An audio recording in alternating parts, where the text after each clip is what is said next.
Hello, Earthlings. Welcome to the Multiplayer Gaming Podcast, streaming to you from across the galaxy.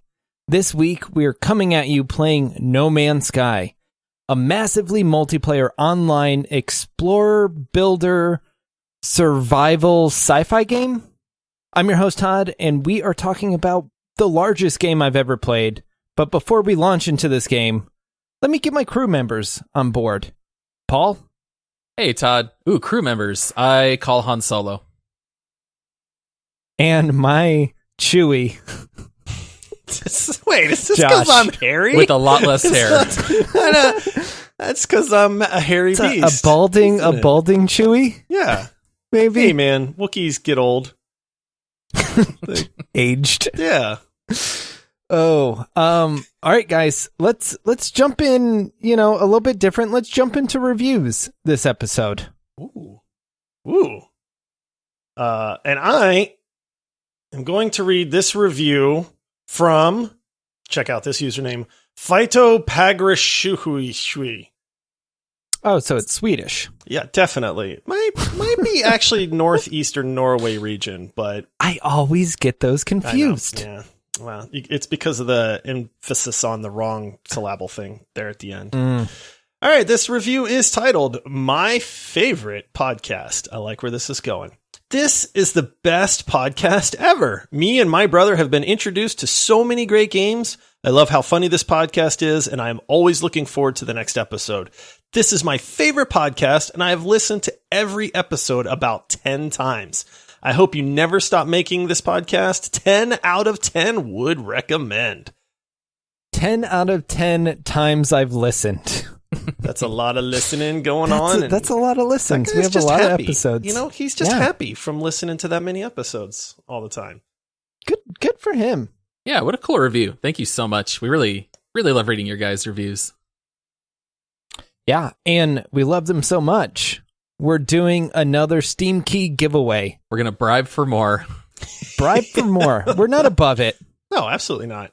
Bribe friendly. Bribe and family friendly. It's the double whammy. So to be in the competition, just review the podcast on Apple Podcasts, then hit us up on our socials and let us know what you said. We'll then randomly select one of the submissions. So write a review on Apple Podcasts and then just message us on our socials. Easy peasy, man. Easy peasy, lemon squeezy. And then going from that straight into our Patreon. Guys, we have a multiplayer squad. It's a full squad ever. Dude, this squad is rocking. Yeah. We can do game nights now. We can do Warzone all victories, sorts of things. Rocket League training. You are doing Rocket League training, one-on-one which tutor. we're trying to recruit Paul into, except Paul's very hesitant to join. I made it clear I would play Rocket League under one condition. Do you guys remember what it was? Guitar Hero I remember. controller. Yeah, if we all play with Guitar Hero controllers, I might be able to keep up with you. What are we supposed to do? Go to Goodwill and get a Guitar Hero controller? Do you know how many of those you can find at Goodwill? It has to be. All right, Paul, in all seriousness, is it fine if I play with a drum set? Yes, I will allow the drum set or a guitar. Cool. Yeah, and then a couple shout outs this week to new members. That Cat Gaming, E-Rock, and then a member actually upgraded to a higher tier, Mr. Fish. Dr. Mister? Mr. Dr. Fish. Mr. Doctor. Sorry. Mister. I always hate being the guy confusing titles. Like, I want to make sure I get the titles right on people. But yeah, Mr. Dr. Fish. He didn't go to Mr. Doctor school for nothing.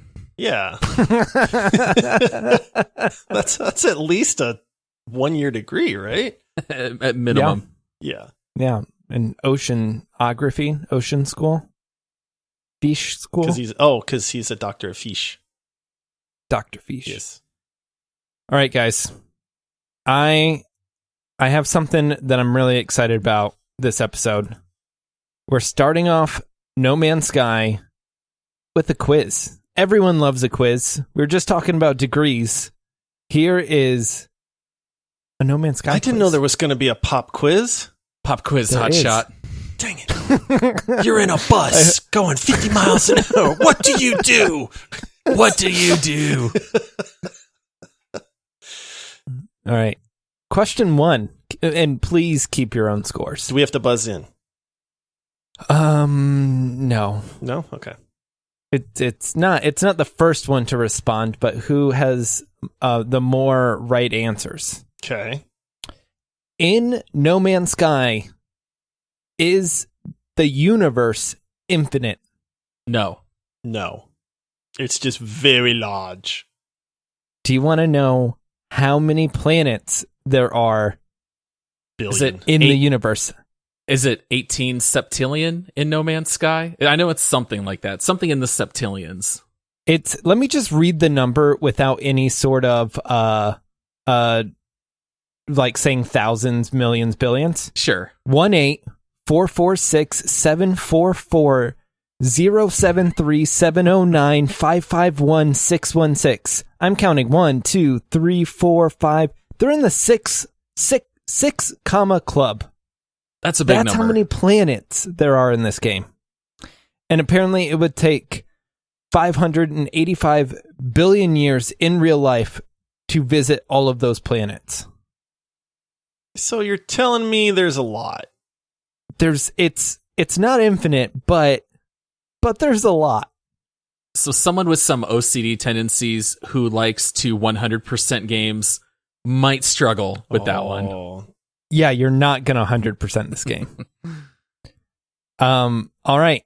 In this game, can you name new discoveries that you find? Yes. You sure can. I have named some hilarious discoveries. Have you really? Like, so you found something that no one else in the game has found. If you and got don't to name it. a planet like Turtle Fart, like, what are you doing, man? Like, honestly, you discovered it. Name it what you want. Jewel Cool Nation. Yeah. Oh my goodness. Guys, that's the I have a planet the confession. world deserves. I have a really on-air confession to make. I broke the Jewel Cool today. Oh, no. I accidentally kicked it, and it broke, and I'm really sad. Are you going to replace it? Yes, I'm going to make Jewel Cool 2.0, as any good inventor would do. I don't even know what to say.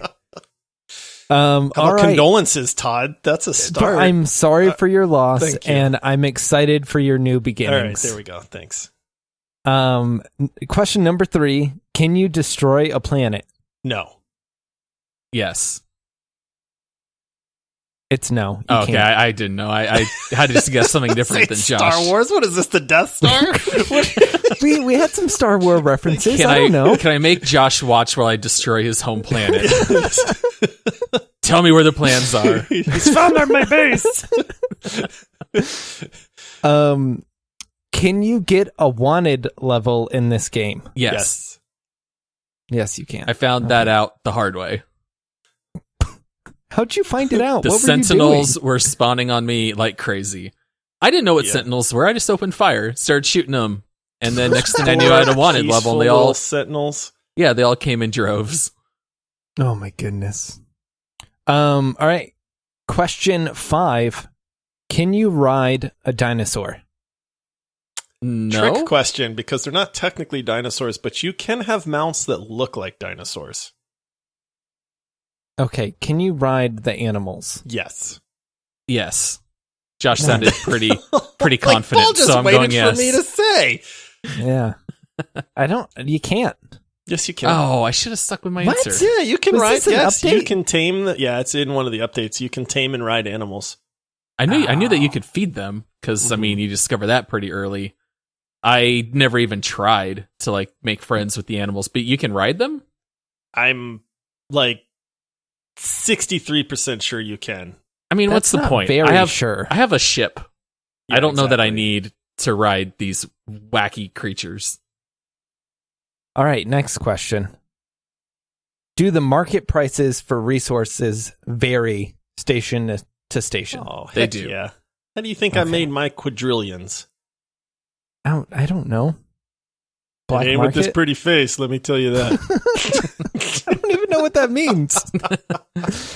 All right, guys. Well, I think Josh won by a point. Yes. I think so. He did. Paul, if you're relying on his answers, you're not going to. I feel like Paul was copying off my test right there, though.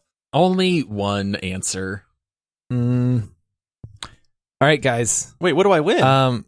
You win the luxury of giving someone a Steam key. Oh, I'm good at that. Sweet. You're good at that. All right. So that was my quiz. You guys did fairly well. Now let's jump into No Man's Sky and talk about it. All right. No Man's Sky, first impressions. Like, what were you guys thinking when you spawned on a planet? It was red. It was trying to kill you. There was a dust storm that was coming. I'll go back even a little bit before that. When I launched the game and saw the menu, immediately I was like, uh-oh, this does not look at all. I mean, I knew it wasn't like a AAA title, right? I knew that it was a small team that worked on this game for like 5 or 7 years or something. But right off the bat, I was very skeptical.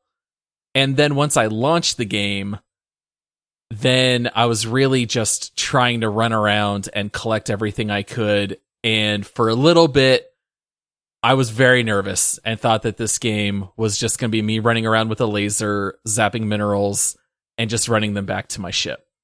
So right off the bat, I really hated things like the hazard protection and your life support levels and all of that, because I was really struggling in the beginning. I didn't know what materials did what, and you have such little inventory room. I really felt like I was kind of running around like a chicken with my head cut off, just grabbing stuff and hoping I could use it for something. Well, and we ran into the problem where all three of us started the game at the same time. So Yes. we picked that like intro area clean of all the oxygen, of all the different materials. So then like I would have to literally run 3 minutes, I don't know, a long time to get something so I didn't die. And there was a time I just ran out of stuff and died. We were hitting those journey milestones quick right off the bat, just on the starting planet. I knew everything I needed, so I just took it all for myself and then watched you guys just run for miles to try to find oxygen and carbon. And sodium. Sorry, guys. Yeah. So you're hoarding it the entire time. Hey, man, space is a cruel place. I will say that I did like that everything was somewhat based in reality, so everything was based on farming actual elements. As someone who loves chemistry, that really appealed to me. So I was curious to see where that would go. And before long, you build a refinery and you're turning metals and different elements into higher quality tier stuff. And I actually thought that aspect was very cool. I liked the idea of farming elements and then using elements to go build bigger and better stuff. I really liked that idea. Yeah, I'll say this, the initial, I think when you spawn into the game and you're dropped on some rando planet, I mean, to me, the graphics are good, color is great. You know, they always put you on a semi-hostile planet, so you have to worry about some sort of extreme weather or, you know, toxicity or something like that going on. So there definitely is that like sense of like you need to get moving, like you better do something quickly. You know, they don't just give you an hour to kind of slowly ease your way in. And I don't know if that's to like create that sense of excitement or like nervousness. But I think it does a great job at establishing like there are survival parts to this game. Because like when I didn't see a hunger bar or like a water bar or something like that saying like my guy's gonna pass out, I was like, oh, like I'm not gonna have to really worry about surviving. It's more exploration. And then all of a sudden, like the life support system is beeping at me, and then it's like, oh, you need to find this element so your life support stays up. And then I'm like, oh, this is that mechanic. It's just a sci-fi version of it, which I thought was really cool. Luckily for us, the planet, I don't know if there's different types of planets you can initially land on, but luckily since we live in Phoenix, we were very prepared for our incredibly hot planet where it would be 200 degrees Celsius. And we are used to running from our cars indoors because it is too dangerous to be outside right now in the middle of August. So I do feel like we had a leg up compared to your average gamer. The first thing I did was I built a pool, and then I built a little pool house. Solar panels. And solar panels. My guy was good. He was chilling in the water. And then at one point, it was just like incoming firestorm. And they were like, don't worry about that, guys. Yeah, that's every day at 2:30. Yeah. We got that down. And then you touched on it a little bit, the crafting system. For me, the crafting system was daunting at first. It's menus on menus on menus. Like, how did you guys feel? How did you guys pick it up? I mean, when we were all playing together, I kind of had the advantage of I had played this game a few times. So it was, I had remembered certain things. The crafting system's a little weird in the sense that you have to click an inventory slot that's open and available to then pull up the menus of the things that you have the materials to make, which is a little goofy.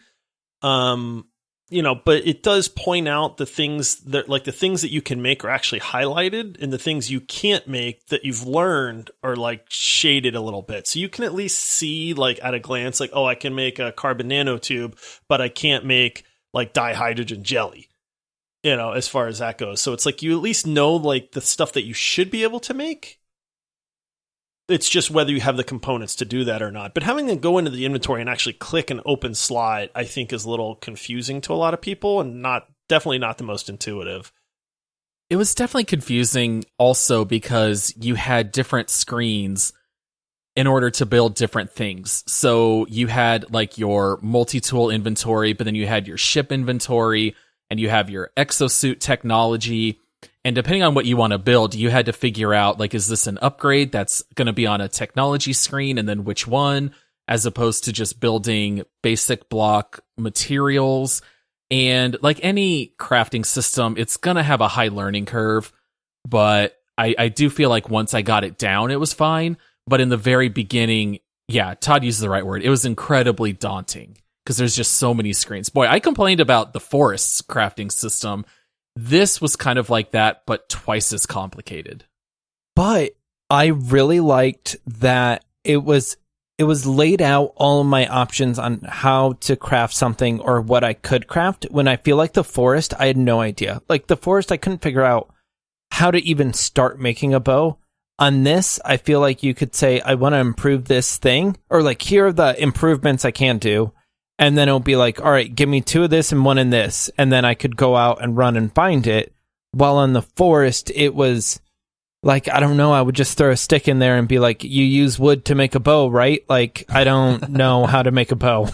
Well, and No Man's Sky does a really good job at first with giving you small quests. So it'll be, you need to upgrade your multi-tool, so you need to find these materials, use them to build these other items, and then you can use all of that to upgrade your multi-tools. So that part is really cool, whereas the forest just says, hey, go find your son, and good luck figuring out how to build stuff.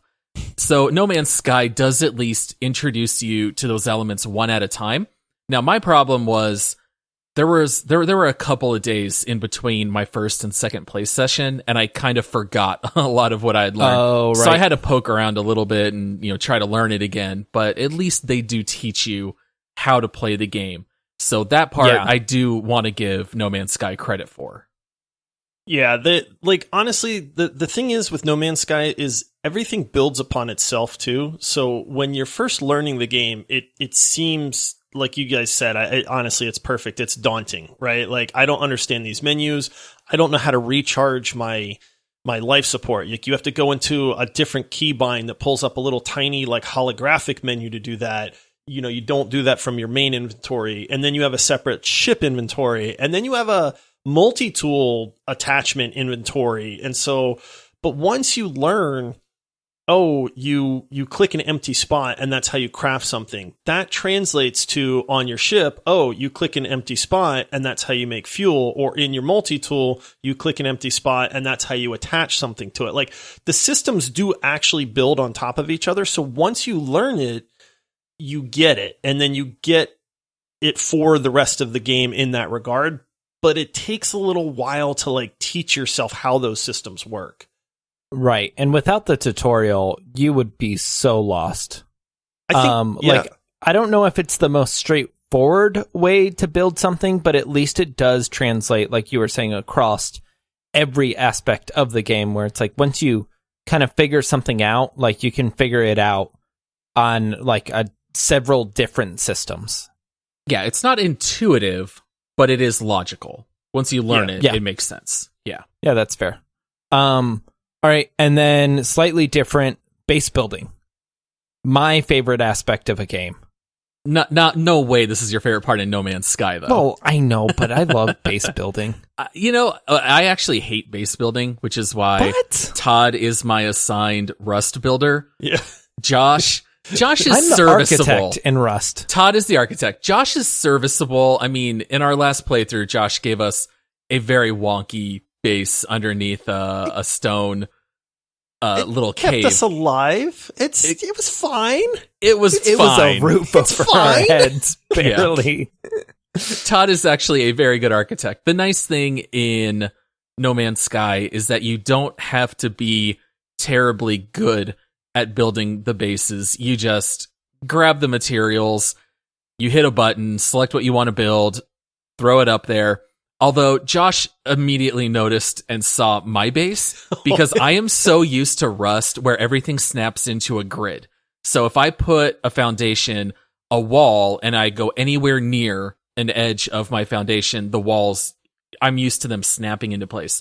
And I thought that it was doing that in No Man's Sky. And all of a sudden I realized none of my walls connected, and I ended up with 2 roofs. So I had So it still functioned. Like my little base had a little force field, and if I went inside it, it did shelter me from the heat. But boy, did it not look good. It looked terrible. Oh my goodness. It was the worst base I've ever seen. It was bad. Yeah. Yeah. Which I like how they did base building, because you can get what is it, like totems or secrets or something, blueprints from the planet, blueprints from the planet. You can deconstruct those and then use that to like go down a skill tree on learning new stuff to build a base, or like learning new technologies in general. And I thought that was a really unique way, I guess not super unique, but like a strong, solid progression system that always encourages like going further and further into the game. You don't have to progress just in base building. You can focus more on other technologies, but I enjoyed it. I think that's a good point. What really works in this game is the progression system. Like for base, I mean, honestly, we'll talk about it, but there's progression in almost every aspect of this game. But for base building, I think that really, I'm not much of a base builder. Like it's not super fun for me, but you know, in times when I have played a lot, like I actually spent a really good bit of time going through the base building progression system, because it gets more and more complex. Like you eventually start doing, you know, electricity and wiring, and then, you know, you get cool stuff and cool gadgets that you can put in your base that make life easier for you, whether it's a portal to a space station or a save point or a recharging station or something along those lines. But then ultimately you wind up recruiting people to come to your base, which is really cool, because then that opens up a whole like weapons tree and a materials tree and things like that. And there's this whole quest line to go and try to get a weapons vendor that will come and actually work in your base, or a science officer. And you have to spend a lot of time doing those things. But then once you do, your base becomes this super cool, you know, planetary space station almost, you know. And I think it's cool. It's a really neat system. It's a good way that they kind of designed all that. And that's where this game gets crazy, because you like talked about that and I was like, I had no idea it went that far in depth. And it seems like every aspect of this game does that. Oh, like you can just focus on one aspect of this game and get 200 hours of gameplay out of just that one thing, whether it's exploring, flying around in a spaceship, just looking at planets. You can shoot at other spacecrafts, and have like little dogfights. And then like base building, like recruiting people, like there's just so much content. It would take literally billions of years to do all of the content. Yeah. And I mean, not to pick on Paul, but at one point I remember Paul like posted in Discord and was kind of like, dude, like what is up with this? Like, I just keep getting told to like build these components for the base. And that's when it was like, oh, that's like the base building quest line. Like, you don't have to keep going down that road. You know what I mean? He's like, well, what do you mean? I don't have any other quests. And we were like, oh, like go into space. You know what I mean? Like, go fly into space, and then that'll open up like the story quest line. But most people just think, well, I have a quest. I need to follow that quest to unlock the new thing, which will kind of take me down this path. But No Man's Sky is completely different. Like, I kind of wonder how long Paul would have sat there building and working on his base, you know, if it wasn't like, oh, like, okay, I didn't realize, like, I'm not shoehorned into this one aspect. Right, because the game teaches you how to do bases, but then each time you build something, it teaches you how to build something else. And I just kept working on this, and I didn't even leave this, planet where I built my base. I just kept running further and further away, trying to find the right components. And that's why I started complaining about it when I just said, is this game just base building for dozens of hours? and it was, that was the first thing I jotted down in my notes, was that I did not like the first couple hours of this game at all. I thought all three of us starting at the same time sounds great, but we were starving for resources. I just had tunnel vision because I didn't really know. It just told me, here's your next quest. Go build a solar panel. Here's a quest. Build a research computer. Build a recall center. And I'm just doing all of these over and over. And it never gave me a new quest in the bottom right of my screen. I never thought to hit escape, go to my log, see if I have another quest, and then make it active. So once I learned you could do that, then the whole game opened up, because I don't care about base building, and I spent a good solid 3 straight hours just collecting materials and building more of my base. Dang. That base is still ugly. It's still ugly. I could spend 1,000 hours on that base and it would still be ugly. So I want to ask you guys a question. Is this game a multiplayer game? Yes. And I mean, no. Technically, yes. Yes, it is a multiplayer game, and it definitely has multiplayer aspects, but you could be completely content playing the single player. I mean, that's really how it started off. I mean, No Man's Sky was, they even said, like, there's no multiplayer aspect. You'll never meet another person in this game. Like, that's kind of how we built it, And then people kept asking, hey, we want multiplayer. And they kind of made a place where you could see other people, but you couldn't really interact with them. And then they went, hey, you know what? This is actually pretty cool. And then they really started focusing on the multiplayer aspect of it. I mean, maybe that becomes more prevalent the later you get into the game. And I mean, I think it should be said that none of us are at end game stages in this game. I mean, I think we've probably made it into the beginning third, maybe halfway point. This game's massive, man, like massive. So right. If I had to guess, I would say, we're maybe halfway through, I mean, there's really no end game to this game. That's kind of the thing. Like, there are multiple quest lines that you can knock out relatively quickly. So the story itself is somewhat short, but there is so much that you can do in this game that you could spend your whole life playing No Man's Sky. And if it's your cup of tea, you could play it forever. And you'll never run out of new planets, new things to scan, new things to name.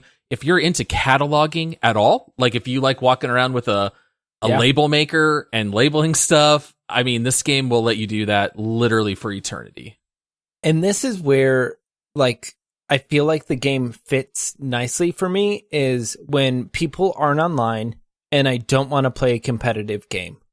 Like, I feel like after starting No Man's Sky for the first time, I'm going to come back to No Man's Sky when I just want like a relaxing gaming session. Like maybe listen to like music or a podcast or chill with my wife and just play something, but not really like have to engage too hard. It's just more discovery, base building, like progression, and it's not like super intense. I feel like this game completely fills that void that I have right now. It can be super chill, which is great. Like, honestly, it's like you can find some really cool planets. I mean, that are just beautiful, man. Like, I've come across somewhere I'm like, dude, I would totally settle down like right here. You know, there is a gigantic world hub that they created where people are flying in and out all the time, so you can check out other players' ships and stuff like that. And it's a major like quest hub and, you know, that kind of thing. I think that there are multiplayer quests that you can take on that you need people to go with. We just haven't experienced that part of it. So for us, because we're still doing the like exploration and base building and storyline type stuff and that kind of thing. For us, the multiplayer, at least for me, like the fun of the multiplayer part is just one, experiencing it with you guys. And then two, just like trolling you guys because there's many ways. Like, you know, I'm in my spaceship doing strafing runs at Paul, who's running to try to go get oxygen, you know, because he's about to suffocate in his suit, and I'm shooting lasers at him. You know what I mean? Or something along those lines. Josh, tell the listeners what you did to Paul's ship that made it hard for him to get in his ship. And to set the context, this is when I was building my horrific looking base. Yeah. So this was Paul's first session. And so there's a couple things that go into this. Sorry, Paul. So Paul is working furiously trying to get his base up to progress the initial quest line. He parked his ship, and I had a terrain manipulator will let you just kind of dig out large areas of Earth. And so what I did was dug out this little pit under Paul's ship, and then that spawned the idea. I had Inception right there, where it was like, if I build a big enough canyon under his ship, he's not going to be able to get to his ship. And I knew, because he was new, that he didn't know that you could just call your ship to you from anywhere on the planet. Right. So that was like the caveat here is I was like, Paul doesn't know this or this would fail.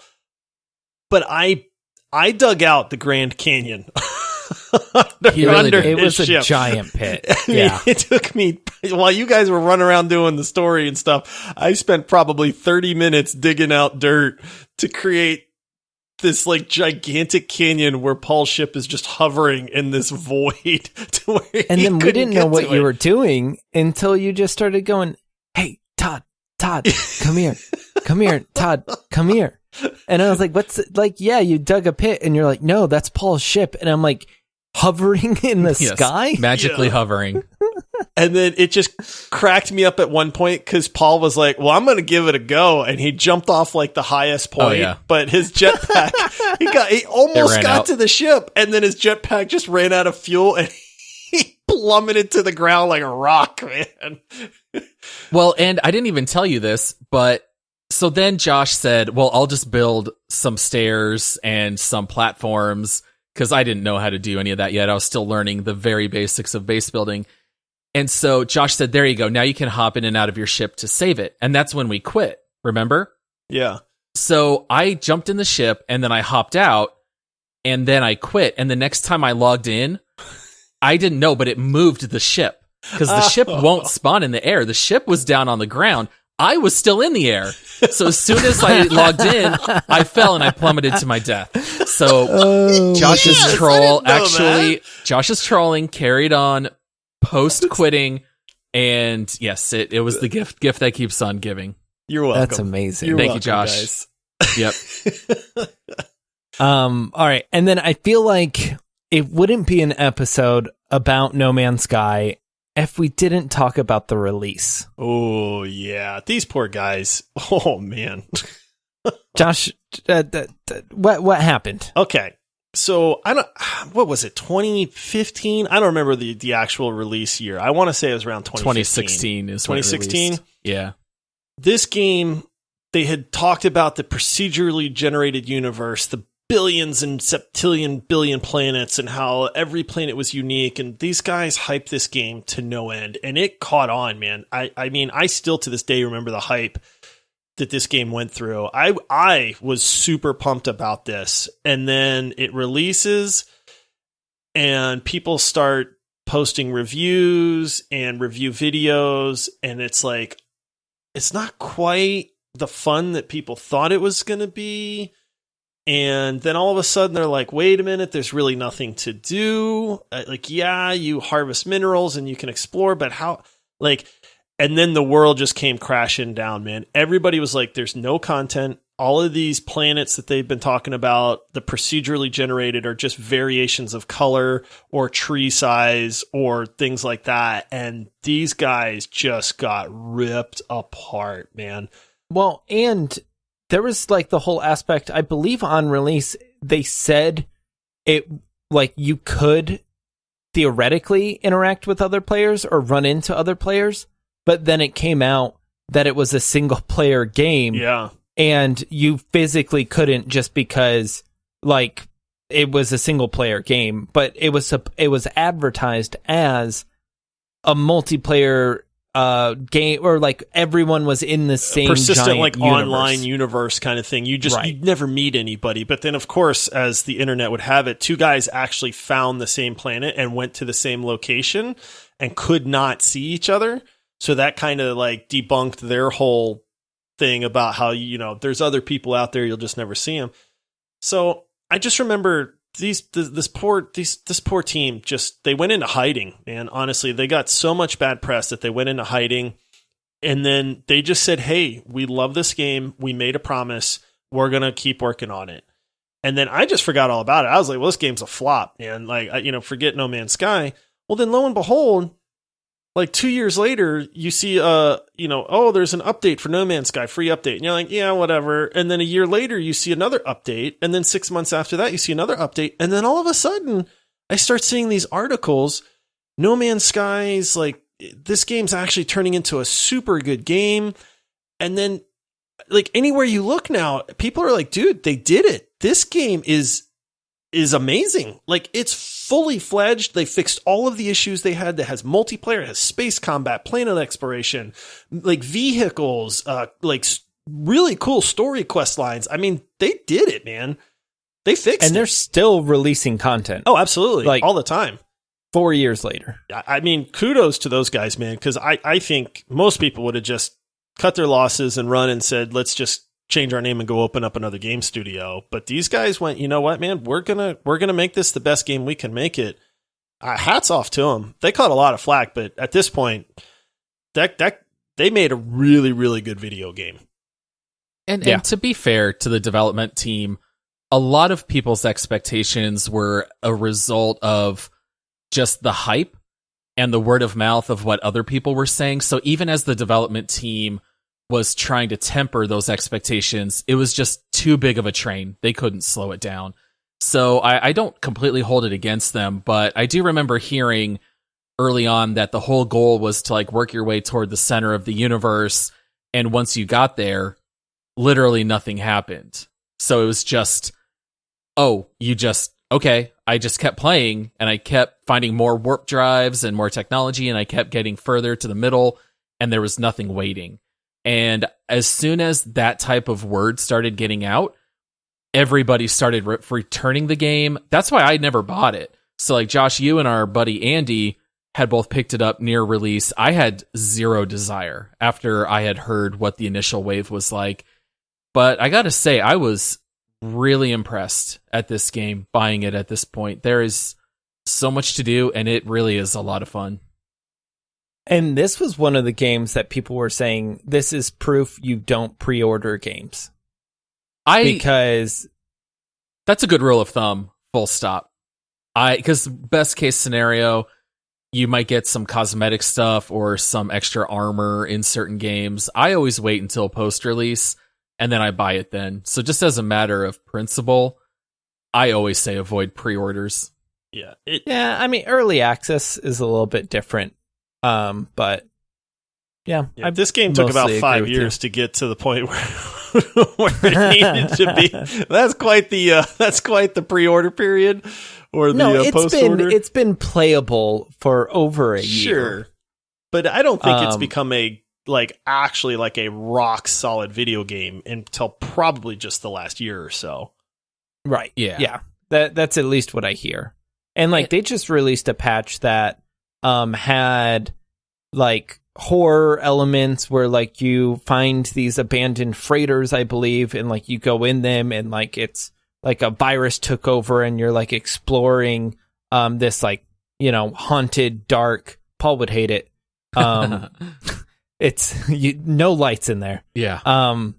But it's cool to see that they're adding different elements to the game than just kind of more of the same. It's completely different, even almost a different genre. Yeah. Yeah. And without getting into spoilers regarding the story, I will say that there are multiple quest lines that do get pretty clever. There are some very neat sci-fi story elements that I was not really expecting in this game.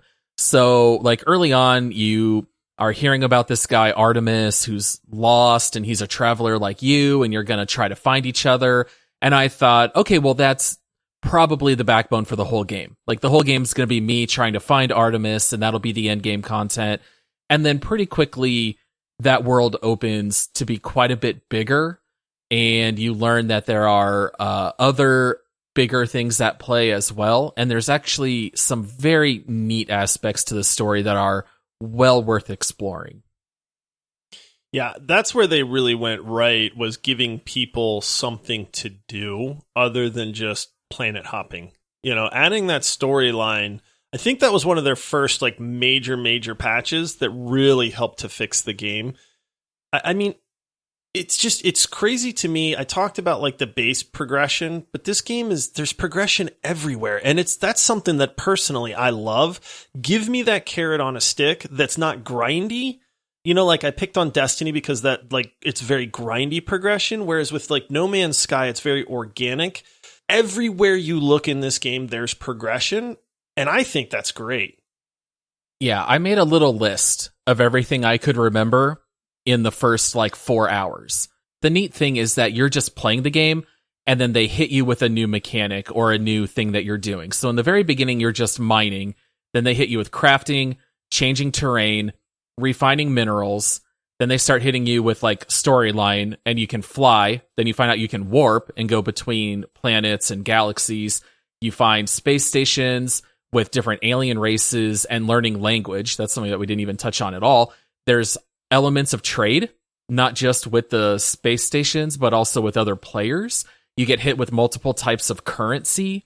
And so you just get hit with so many different things in this game that there's a ton to do. I mean, I know that we've already said that a couple times, but I found it to be paced very well, where you do not get bored at all, as long as you don't get stuck building a base for 3 hours. Once Josh told me, no, just aim your ship straight up, just fly out of the atmosphere and choose a different quest. And then I loved the game from that point forward. It was a complete blast. And bringing up languages is kind of funny because I completely forgot about that part.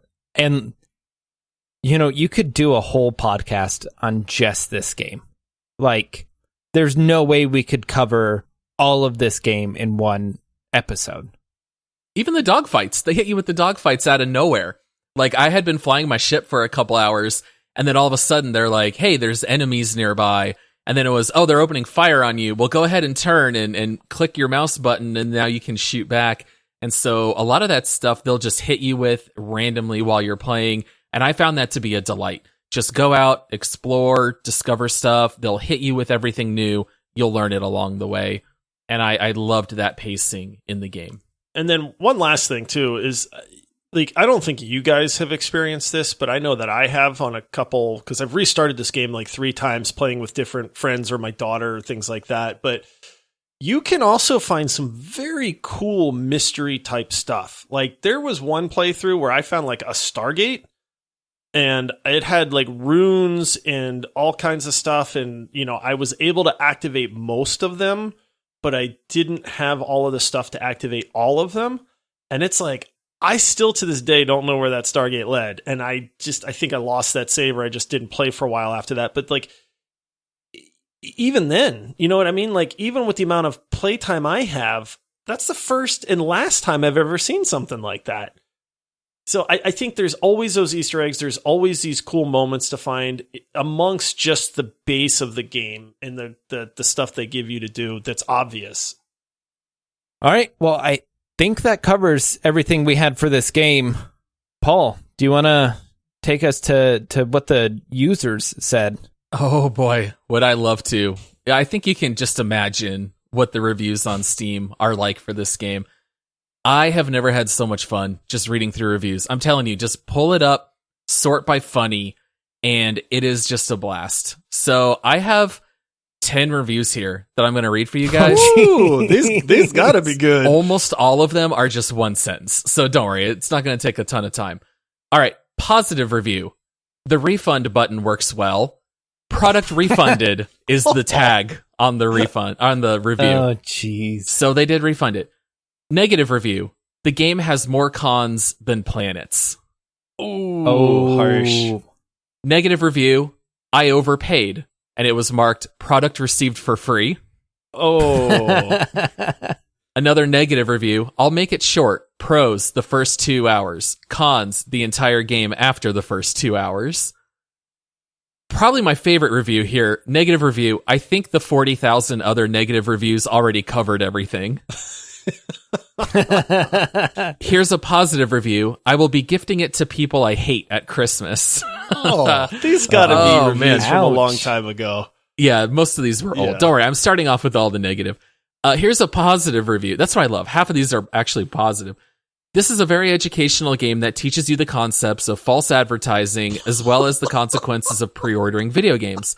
I'm sure glad I spent $60 to learn this valuable lesson. You cannot get this kind of education anywhere else. Ouch. All right, and then I got 3 last reviews here that are actual positive reviews. I bought this with my No Man's Sky refund. How funny of a review is that? The guy refunded it, but then bought it again later when it got good. I love it. Pretty good. Here's a positive review from 2019. I forgive you. There you go. Yeah, that's perfect, right? And then the last review, this one's the longest, but it perfectly explains what No Man's Sky is like over time. And this was written in 2018, so it's still a while ago. Imagine a guy comes up to you and beats the crap out of you and leaves you for dead, steals all of your stuff, and sleeps with your wife.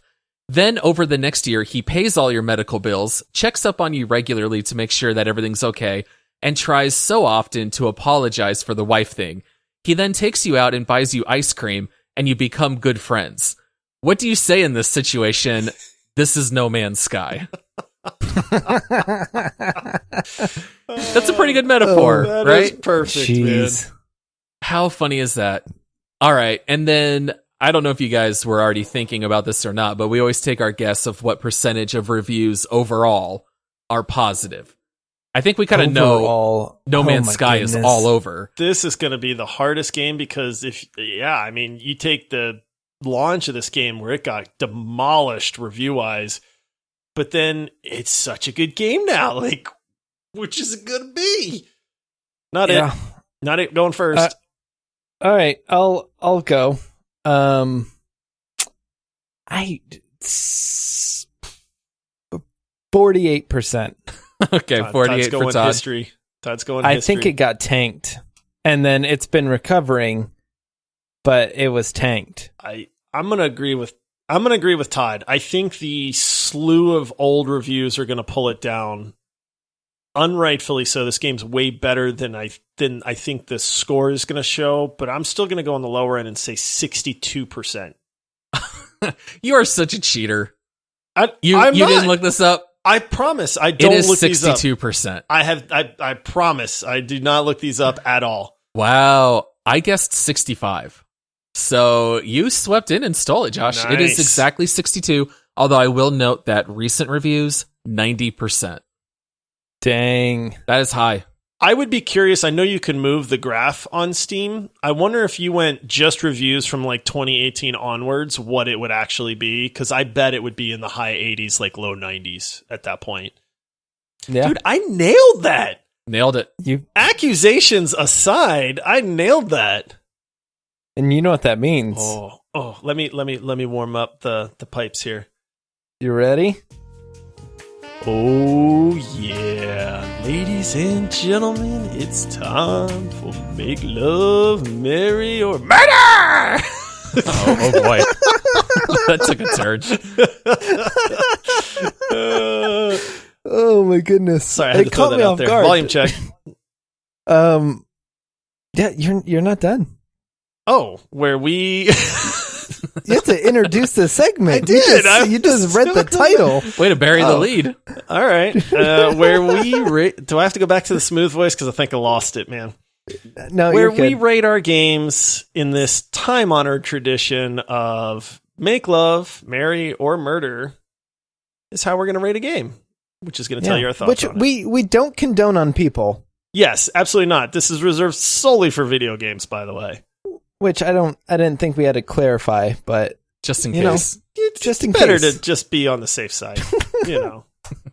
We're anti-murder still. Yes, we we do have not a pro- condone. Yes, we have an official stance that we are anti-murder in real life. Yes. I'll start. I mean, for me, this one's easy. This is a marry for me. This game's huge. It's a great game. I mean, this is not a game that you're going to spend 10 hours on and then just kind of call it done. Like, for me, this is a marry. It's a long-term, monstrous, just beautiful, complex game. I mean, I could come back to this game for years and years and years and just kind of jump right in, either starting new or trying to pick up an old save. Paul? Yeah, I agree with Josh. It's a marry.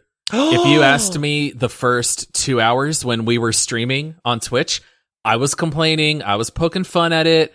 I even made jokes that I didn't want to get back on and play later.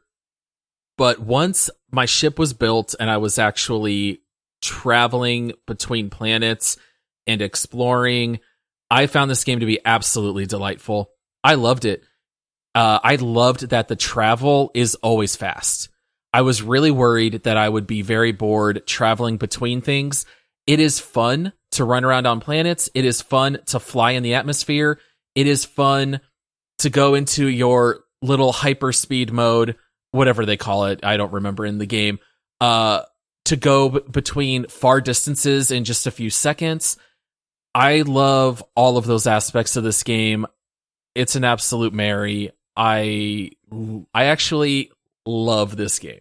I am so happy right now, man. I did not see that coming. I played this game so much in the last week. I have been working a lot, but I've been staying up until 1 or 2 a.m. just playing this by myself. And I put in a ton of hours apart from you guys, which is kind of goofy. My only complaint is to go back to something Todd said quite a bit ago. Is it multiplayer? I feel like this is like the board game Seven Wonders, if you've ever played that. It is almost... Oh, right. It's almost like everyone is playing their own game. You're just all sitting next to each other. There's not a whole lot of interaction. So like in Seven Wonders, you're not even trading cards or trading resources. You can buy stuff off someone next to you, but there's no real interaction. And this kind of felt like that. Like we were all playing individual single-player games just next to each other. But I hopped in and loved it. I love the storyline. It's very clever. I love the way the storyline ends. All of it. I have really no complaints about this game other than I don't have enough inventory space. Now, I want to say Paul has been keeping his thoughts on this game like hidden from us. You know, like we've even been like trying to feel it out. I've been refusing. Like, hey, Paul, hey, Paul, what do you think, man? Like, how, you know, what do you been thinking about No Man's Sky? And he'll be like, I'll tell you on the show.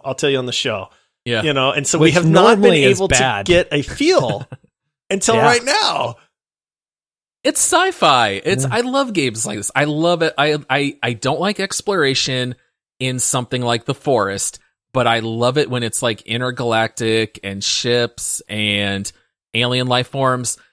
I even kind of love the language system. It's so goofy. Like, you learn one word at a time, and then later in the game, when you unlock it in your tree, you can start doing blueprints for translators, and you start to learn the language a lot quicker.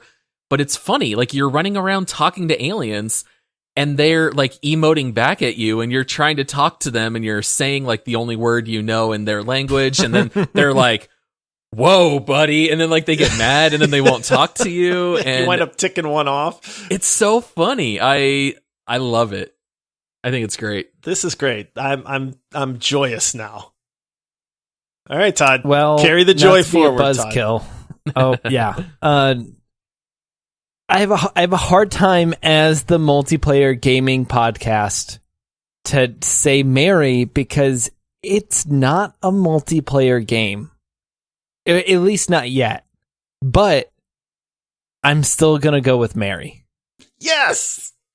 Because I could see this game opening up with multiplayer quest lines. The developers are still very active, adding a ton of new content. I would gladly play, like as Paul said, play a game next to someone, not quite like with someone, if it's an awesome game, and this game checks that box of buckets.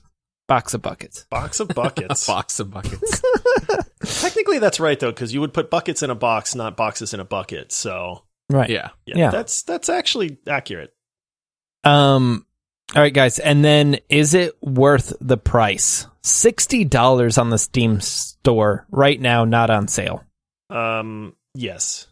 You can get this game for much cheaper through other websites. Wink, even well, Xbox Game Pass. We can put it at that. Sure. It's on the Xbox Game Pass. If you're playing on PC or Xbox, that's like the way to pick it up, because the Game Pass is pretty affordable. You know what, though? I don't mind supporting Hello Games. Pay them the full amount, honestly, because they've taken care of their customer base. It's great. They didn't need to. They could have just kept the initial money. Even when they released the initial updates, they still could have just pocketed the money and stopped. But they've created a great game. I'm very curious to see what they do in the future. If, what's the main guy's name? Sean Murphy or something like that? I think that's it. Yeah. Sean Murray. Yeah, I'm afraid that dude's going to die like 25 years early from all the stress of this game. It's like protect him. That guy. Yes, protection. It's like the presidency where you always see the side by side when they leave office and they look 40 years older. I feel like that's got to be Sean Murray at this point. But yeah, keep them safe and alive. You know, support Hello Games. They've done a great job. Man, this is one of the few games where we've said, like, don't wait for it on Steam sale. You just, like, buy it full price. It's worth it. It's just such a massive game. Like, you're getting your $60 worth. Unless, if exploration is not your thing, and a sci-fi is not your thing, and then, I mean, maybe it's not for you, you know, but as far as, like, a video game goes, you're getting your $60 worth out of this game. Maybe they'll work on a filter so you're not in space in case someone has a space phobia. Space phobia, yeah. That's very true. Good call, Todd. A no float, or like an always float option. I forgot how we brought that up before, but yeah, it was the always float mode in Sea of Thieves. Yeah. So silly. Yeah, I love it. All right, guys. Let's go to the leaderboard and see where this game stacks up.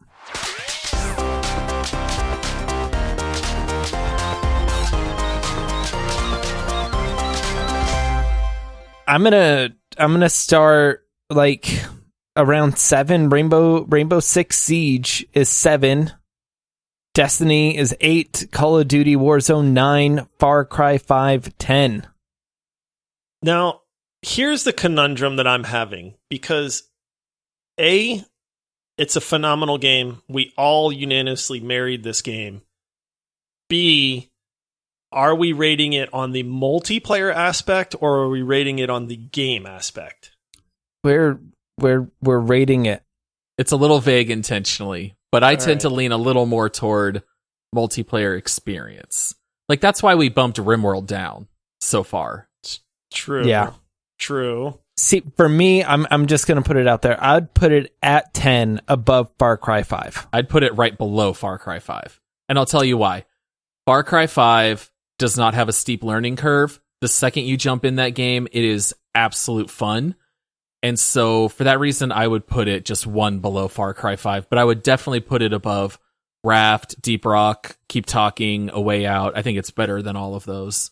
So we're very close, Todd.